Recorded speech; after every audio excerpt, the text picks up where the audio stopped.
지난주 감비아에서 사역하시는 후오브 목사님이 우리 교회에 다녀가셨습니다. 그분과 함께 지내면서 또 말씀을 들으면서 감비아에 있는 기독교인들은 참 많은 핍박, 고난, 그런 불이익, 그런 그 가운데 살고 있다는 것을 우리가 알 수 있었습니다. 직장을 얻는 데 있어서도 불이익을 당하는 거죠. 집을 임대 빌려 쓰는 것에서도 불이익을 당하고, 아이들이 학교 가서 공부해야 되는데 코란을 기독교인 아이들도 무조건 배워야 되니까 얼마나 힘든지요. 교회를 우리 지금 그때 여러분이 사진에 보신 분은 보셨겠지만 교회를 크게 2,000명 들어가는 교회를 건축하기 시작했을 때 무슬림에서 바로 옆에다가 모스크를 짓는다고 펜스를 치고 팻말을 붙였습니다. 얼마나 힘들겠습니까? 그 교회가 열심히 기도했습니다. 그래서 7군데를 그 주위를 돌아다니다가 결국은 길 건너편에 모스크를 최종적으로 짓기로 결정을 했다고 합니다. 가만 놔두지 않는 거죠. 가만 놔두지 않는 것. 이런 핍박과 차별 성도들은 어떻게 생활해야 될까요? 이런 형편에 있는 사람을 만날 때 우리는 어떻게 권면해 줘야 될까요? 데살로니가 후서가 이에 대해서 잘 설명하고 있습니다. 데살로니가 후서 오늘 읽은 본문은 데살로니가 전서 다음 책이죠. 그래서 후서입니다. 사도 바울이 데살로니가 전서를 적게 됩니다. 데살로니가는 빌립보 그 다음 지역이죠. 그래서 유럽의 관문이라 할 수 있는 빌립보로 넘어가서 복음을 전하고 거기서 핍박으로 인하여 데살로니가 지역으로 갑니다. 3주 동안 말씀을 전하는데 반응이 얼마나 좋은지 이를 시기한 유대인들이 예수 믿는 사람을 핍박합니다. 그래서 사도 바울은 그 도시를 피하게 되죠. 그래서 3주 동안만 사역한 겁니다. 그리고 나서 3주 동안 복음의 씨를 뿌렸는데 그 데살로니가 마을에 있는 사람들의 믿음이 어떨까 아주 궁금했습니다. 그런데 소식에 의하면 신앙생활을 잘하고 있다는 겁니다. 너무 기뻐서 데살로니가 전서를 적어 보냈습니다. 그리고 나서 조금 있다가 한 몇 주 후에 소식이 날라 들어옵니다. 데살로니가에게는 더 어려워졌다. 성도들이 더 많은 핍박 가운데 있다. 그래서 사도 바울은 곧바로 적은 것이 데살로니가 후서입니다. 그래서 몇 주 사이에 데살로니가 전서를 보내고 그리고 들어온 소식, 많은 핍박 가운데 있다. 이걸 듣고 데살로니가 후서를 보냈습니다. 핍박 가운데 있는 성도들에게 주시는 귀한 말씀이 데살로니가 전서에 있습니다. 이 배경으로 후서에 있습니다. 데살로니가 후서를 읽으면 그 내용이 무엇인지 더 분명하게 와닿습니다. 먼저 사도 바울은 교회가 어디에 놓이는지를 말합니다. 하나님 우리 아버지와 주 예수 그리스도 안에 있는 데살로니가인의 교회에게 편지하노니, 우리 교회도 마찬가지고 이 땅에 있는 모든 교회가 마찬가지입니다. 교회는 두 곳에 위치하고 있습니다. 하나는 하나님 안에 있고 하나는 그 지역에 있고, 데살로니가에 있고 예수 그리스도와 하나님 안에 있고. 지역에 있다는 말은 뭐죠? 하나님의 선하심을 드러내라고, 이 지역의 빛과 소금의 역할을 하라고, 이 지역에 있는 사람들이 하나님을 알고 싶을 때 가르쳐주는 장소가 되라고. 그래서 하나님께서 그 지역에 교회를 주셨습니다. 그러나 교회 뿌리는 지역에 있지 않습니다. 하나님 안, 예수 그리스도 안에 있다. 이 말은 핍박받는 교인들에게는 아주 큰 위로가 됐습니다. 왜냐하면 이 데살로니가부터 핍박이 많이 오잖아요. 이때 우리는 이걸 이겨낼 수 있을까? 우리 교회는 여기서 살아남을 수 있을까? 이때 하나님, 사도 바울은 말씀합니다. 너희들은 하나님 안에 있다. 이 하나님 안에 있다, 예수님 안에 있다는 말을 의도적으로 쓴 이유가 있습니다. 하나님 안에 감추어져 있다. 어느 누구도 너희를 공격할 수가 없다. 왜냐하면 하나님의 생명 안에 너희들이 감추어져 있기 때문에. 예수님 안에 있다는 말은 무슨 뜻이죠? 이거는 예수님과 친교 가운데 있다. 예수님과 하나다. 바로 그 뜻입니다. 우리 교회도 마찬가지입니다. 겉으로 보는 것만 봐서는 교회를 되지 않습니다. 주위에 있는 교회를 여러분 겉만 봐서는 절대 되지 않습니다. 그 교회들은 어떻습니까? 하나님 안에 있고, 겉으로 보기에는 약하게 보여도 하나님 안에 있고, 겉으로 보기에는 아무 일이 안 일어나는 것 같아도 주님의 친교, 주님의 머리 대신 주님과 몸과의 그런 왕성한 교통함이 있는 것이 교회다. 그래서 걱정하지 말라는 것. 너희들은 하나님 안에 그리스도 예수 안에 있다. 그리고 나서 두 번째로 은혜와 평강이 오는 것에 대해서 말씀합니다. 2절 같이 읽어봅니다. 하나님 아버지와 주 예수 그리스도로부터 은혜와 평강이 너에게 있을지어다. 자, 여기 은혜라는 말은 뭐죠? 은혜라는 말은 죄인에 대해서 관대한 하나님의 주권적인 사역이라는 말씀드렸습니다. 은혜라는 것은 이거는 자격 있는 사람에게 주는 게 아니고요. 자격 없는 사람에게 베푸는 것이 은혜입니다. 그래서 은혜는 아무나 베풀 수가 없습니다. 우리는 자격 있는 사람에게 잘 안 베풀잖아요. 은혜를 베푼다는 건요, 이거는 보통 마음이 커야지만이 자격 없는 자에게 관대하게 베푸는 거예요. 그런데 관대하게 베풀라 한다 할지라도 힘이 없으면 그 베품이 역사가 일어나지 않습니다. 죄인에게 베풀어지는 관대한 하나님의 주권적인 사역. 그래서 은혜를 베풀 수 있는 분은 하나님밖에 없습니다. 우리가 아무리 은혜를 베풀어도 힘이 없으면 그 은혜가 미치지 않는다고요. 우리가 구원하던 게 이게 은혜입니다. 이게 모든 장애와 방해가 다 있었음에도 불구하고 어떻게 우리가 그걸 다 뚫고 주님 앞에 나왔을까요? 이게 은혜인 겁니다. 오늘 주님이 임하시는 것이 은혜입니다. 예배 가운데 우리의 찬양을 받으시고 말씀 가운데 주님께서 친히 우리를 깨닫게 하시는 게 은혜입니다. 온갖 경험과 잡념과 이것이 다 있는데도 불구하고 그걸 뚫고 하나님이 들어와서 나에게 마음의 감동을 주시는 것, 온갖 소음이 가득 찬데도 불구하고 우리의 찬양이 살아서 위로 올라가게 하는 것, 이 하나님의 은혜인 거죠. 평강은요, 은혜의 결과가 평강인 겁니다. 은혜가 있는 곳에는 항상 평안합니다. 여러분, 평강을 찾으려고 하지 말고요, 은혜를 회복하면 평강이 옵니다. 은혜가 있는 곳에는 평안합니다. 평강이 뭔데요? 평강은 모든 관계 회복입니다. 내가 은혜 받으면요, 모든 관계는 좋게 보입니다. 평강은 은혜로 주시는 거고, 은혜 받으면 평강을 누리는 거예요. 그런데 오늘 사도 바울은 이것이 어디로 온다고요?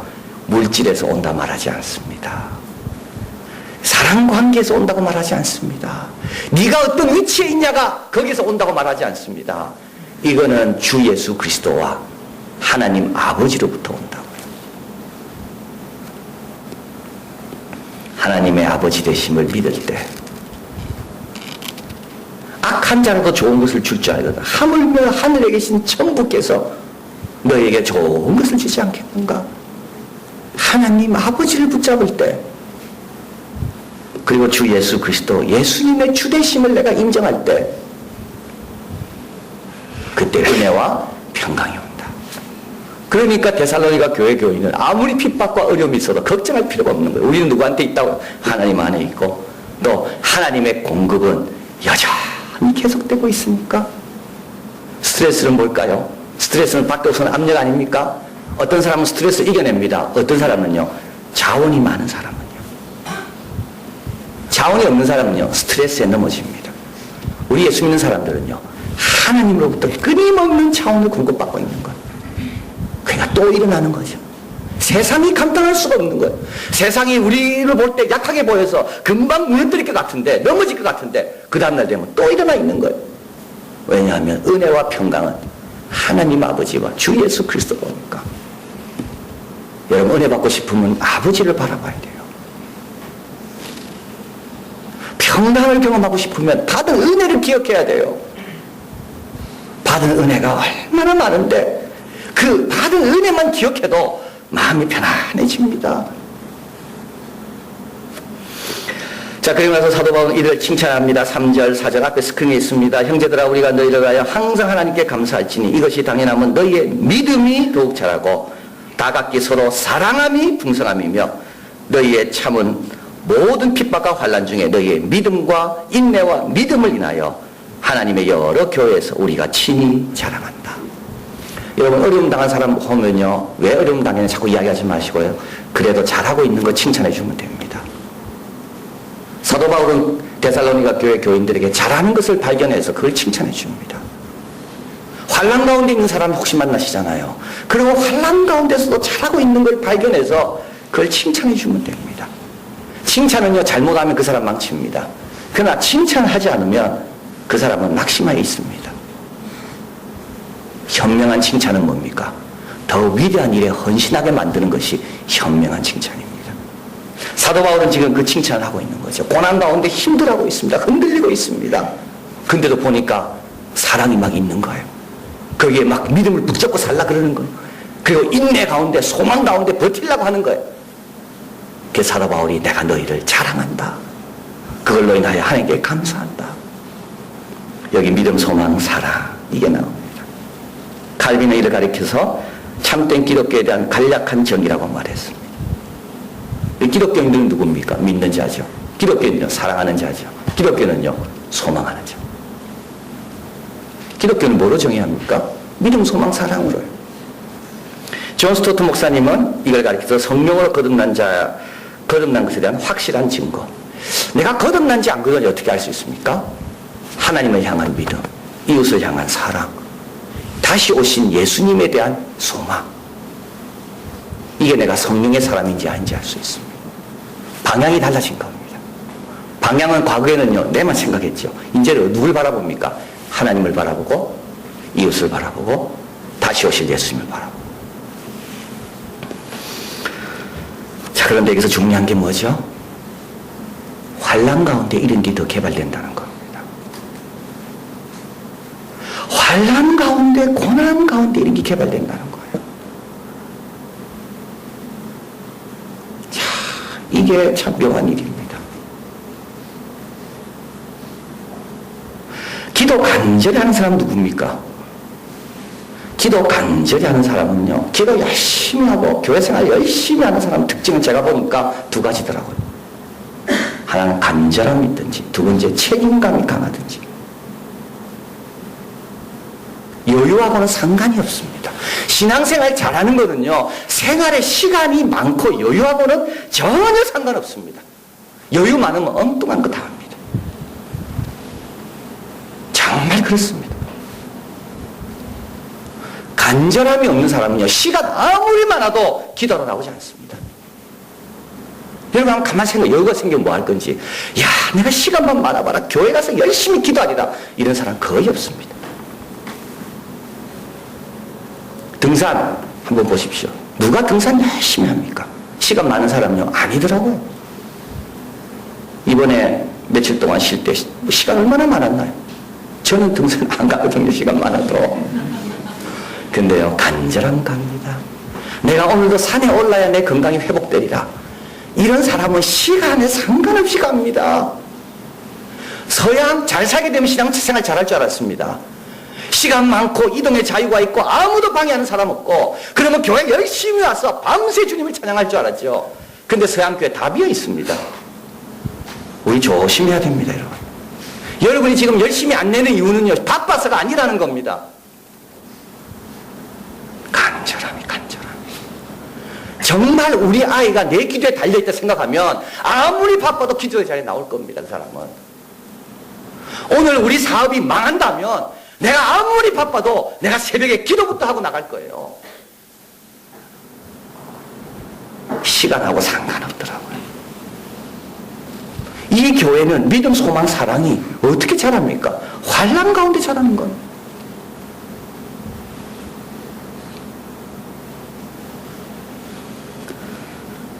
야고보서는 말합니다. 너희가 여러 가지 환난을 만나나 오히려 크게 기뻐하는도다. 게을렀던 거 다시 정신 차리게 하니까요. 희미했던 거 분명하게 내가 붙잡게 되니까요. 그리고 하나님께 나가는 사람은 어떻게 됩니까? 만나게 돼 있습니다. 만나면요, 내가 새로워지는 거예요.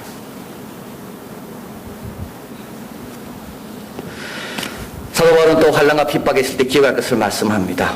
5절, 이는 하나님이 공의로운 심판의 표요 너희로 하여금 하나님 나라에 합당한 자로 여기심을 얻게 하려 합니다.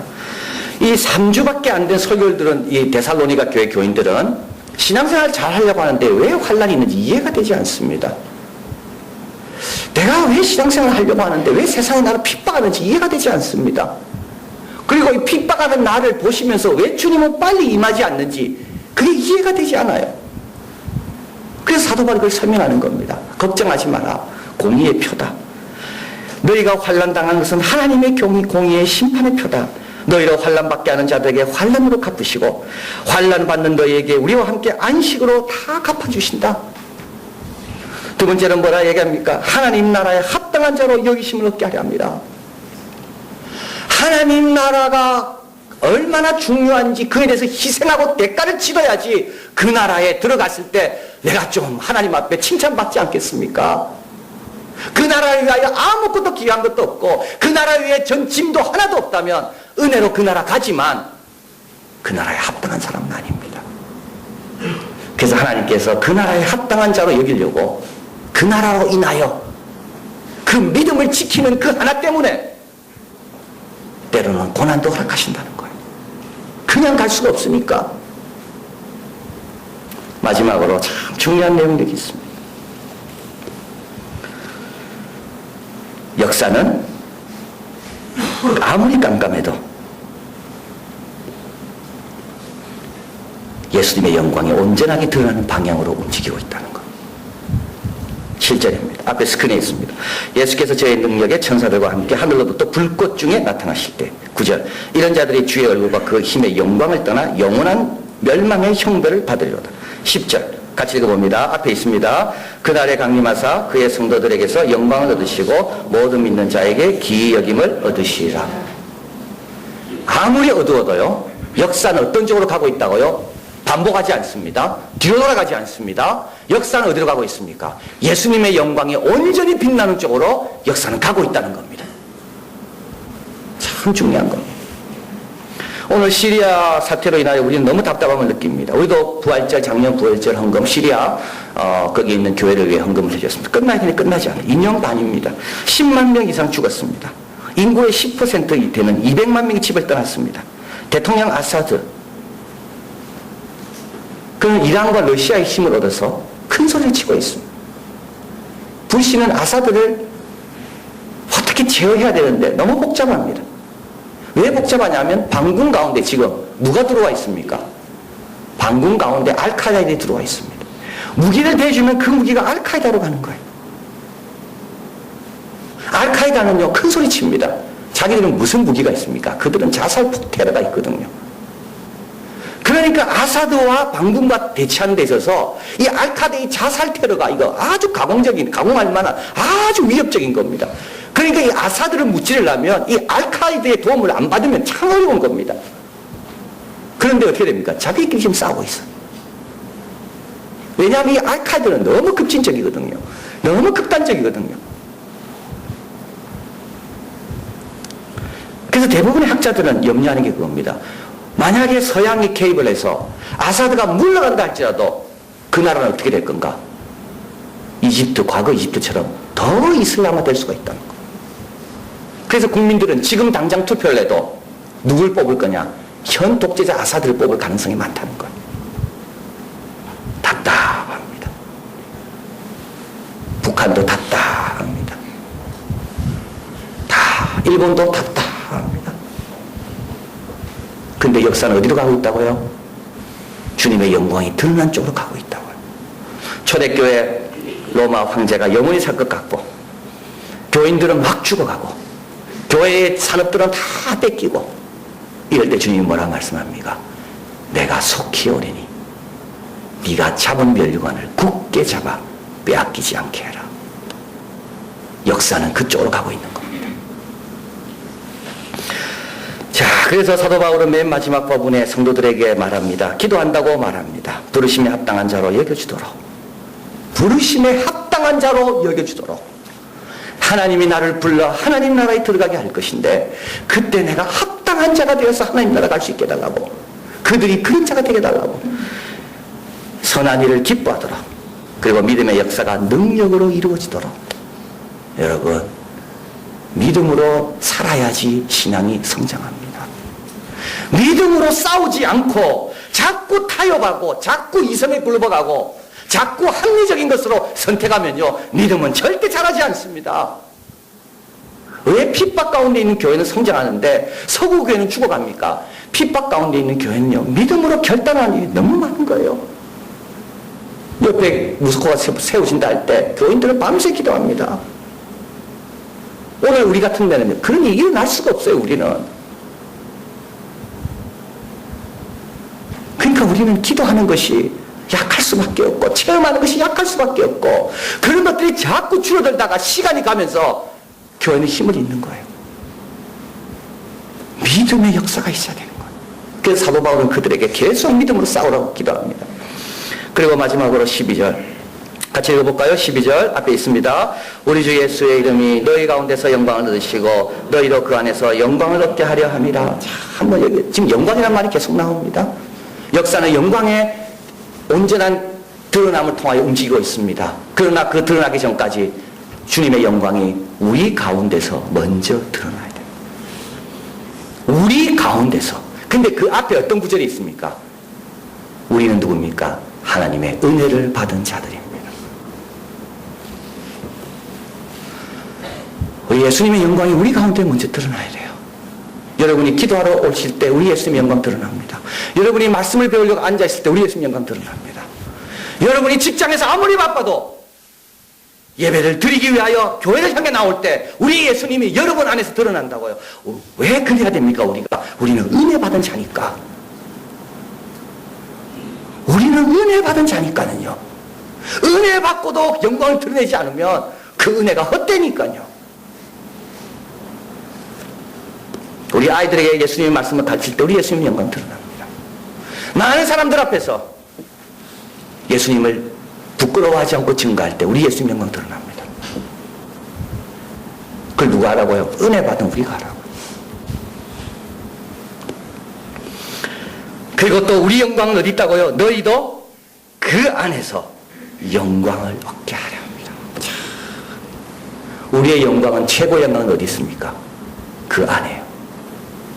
여러분이 성경 공부 가르치고 배울 때 최고의 영광이 거기 있습니다. 여러분이 예수님을 부끄러워하고 증거할 때 최고의 영광이 그 자리에 있는 겁니다. 우리 예수 믿는 사람은 나의 영광을 딴 데서 찾으려고 하면 안 됩니다. 그래서 우리가 우상에게 절하는 거고, 그래서 약해지는 거고, 그래서 은혜와 평강이 없는 거예요. 아까 불렀던 찬송, 옥에 갇힌 성도나 양심은 자유 얻었네. 영광을 누리는 것 같지만 양심은 자유롭지 못한 거예요. 그 안에서 영광을 얻게 하려 합니다. 포 목사님 가시면서 여러 가지 생각이 듭니다. 무슬림의 감비아에 있는 무슬림 그 나라는 보이는 핍박이 있습니다. 깨어 있습니다. 오늘 우리는요, 보이지 않는 핍박이 있어요. 그 나라 성도는 그래도 뭐가 위협적이고 뭐가 우리의 믿음을 힘들게 하는지 구체적으로 보기 때문에 그 성도들은 깨어 있어요. 오늘 우리는요, 안 보입니다. 그러나 은근히 우리를 핍박합니다. 대통령이 이야기했다 그러잖아요. 모든 퇴근은 6시로 해라. 4시에서 6시로. 그러니까 교회 모임이 어려워졌다 그랬습니다. 저녁에. 왜냐하면 6시 퇴근해서 씻고 저녁 먹고 교회 오기 어려우니까. 오늘 우리는요, 저녁 모임 안 됩니다. 우리는 더 무섭습니다. 직장에 매여가지고 저녁 모임이 안 돼요. 근데 우리는 그걸 당연하게 여깁니다. 그걸 당연하게 여기고 당연히 안 와도 되는 거고 당연히 괜찮은 거고 우리는 그걸 위협으로 느끼지 않습니다. 거기서 내가 어떻게 지혜롭게 다니엘처럼 하루 3번 기도하기 위해서 내가 어떻게 더 평소에 열심히 일하면서 그 시간을 확보할까에 대해서 우리는 염려하지 않습니다. 기도하지 않습니다. 당연히 여깁니다. 일주일에 한 번 딱 교회 오는 것. 감비아에 있는 아이들에서 코란을 가르칩니다. 아이들 학교 보낼 때마다 부모를 기도할 겁니다. 이 아이 코란에 영향받지 않게 해달라고. 주일 들었던 말씀 기억. 오늘 우리는 입시에 빠져서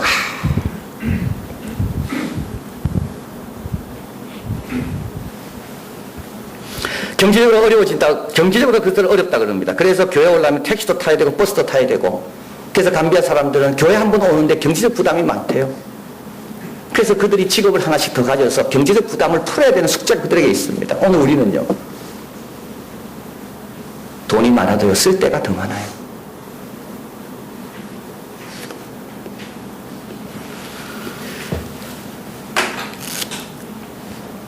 요한계시록 3장 17절 라오디게아 교회 아무 핍박이 없습니다. 환난이 없습니다. 그러나 이렇게 말합니다.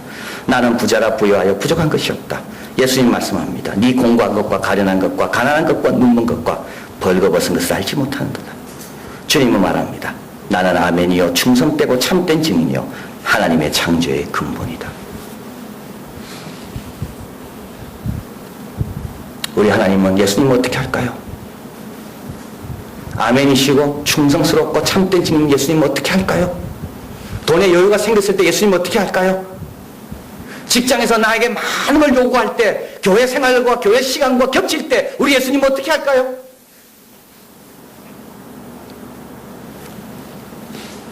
가정의 기도 제목이 다 응답받고 평안해질 때, 그때 아멘이시여 참된 증인이시여 충성된 그분을 어떻게 할까요?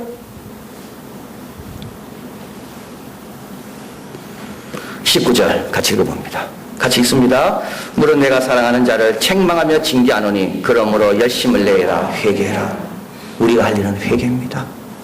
오늘 한국교회 성도들이 해야 될 일은 회개입니다. 시간 많음에도 불구하고 열심을 내지 않는 사람 회개해야 되고요. 직장이라는 이름으로 바쁘다는 핑계로 너무 일이 많다는 이유로 자기 자리를 지키지 못하는 것도 회개해야 되고요. 여유가 있을 때마다 먼저 하나님 나라와 의의 말고 내 영광을 위해서 소비했던 그런 모든 것들을 회개해야 되는 것. 아멘이요 충성되시고 참된 증인이시고 창조의 근본이신 분, 그분과 나를 비교해 봐야 되는 거예요. 내 스스로를 자꾸 비교하는 게 아니라 그분과 나를 자꾸 비교해 봐야 되는 거예요. 은혜 받는 우리 어떻게 해야 됩니까? 우리 안에서 먼저 영광 받도록 해야 됩니다. 성역 공부 오늘도 있습니다. 열심히 참석해야 되는 거예요. 교회학교 봉사 있습니다. 정말 간절함으로 준비해야 되는 거예요. 수요 예배, 새벽 기도, 심야 기도 당연히 못 가는 걸로 여기시면 안 되는 겁니다. 어떻게 하면 내가 갈 수 있을까? 어떻게 하면 내가 한 번에도 참석할 수 있을까?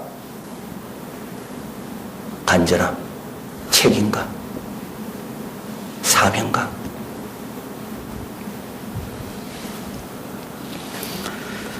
핍박이 있는 곳이 오히려 영재가 아닙니다. 핍박이 있는 곳은 깨어 있습니다.